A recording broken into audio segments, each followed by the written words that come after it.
Aircon ဆင်းပြီးပါတယ်ဆိုတော့ကျွန်တော်တို့ test run လေးလုပ်ပြီးမှဖြစ်ပါတယ် Hello ကျွန်တော်တို့ Gree Aircon တကောင်ခွေးတစ်လုံး installation လာလုပ်တာဖြစ်ပါတယ်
ဒါကကျွန်တော်တို့ Gree တကောင်ခွဲတစ်လုံး installation စလုပ်တာဖြစ်ပါတယ်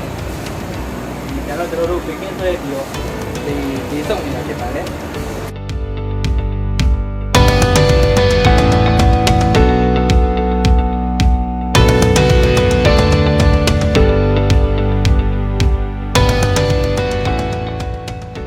Aircon ဆင်းပြီးပါတယ်ဆိုတော့ကျွန်တော်တို့ test run လေးလုပ်ပြီးမှဖြစ်ပါတယ်မောင်းပြီးမှဖြစ်ပါတယ်ကျွန်တော်တို့ဒီ Aircon လေးကို recording နဲ့တော်တော်လေးပြလိုက်ပါလိမ့်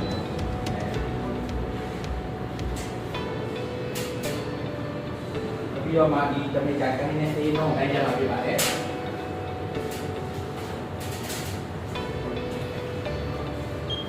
နားတောင်းနေမှာအောက်လုံးမလဲသေးဘူးလား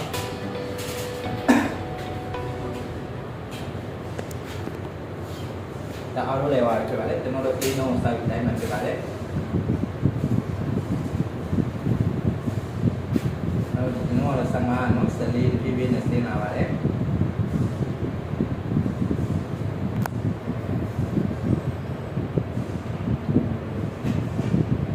ဒီကတော့ကျွန်တော်တို့30ဒီဆင်းတော့ပါတယ်နော်ဒီနောက်တစ် step တဲ့ကိုတို့ဒီလုံးကောင်းနေဆိုရင်တော့ပြောချင်တာပါဒီကိုရီရဆင်းတော့ပါတယ်နောက်တစ် step ပဲရှေ့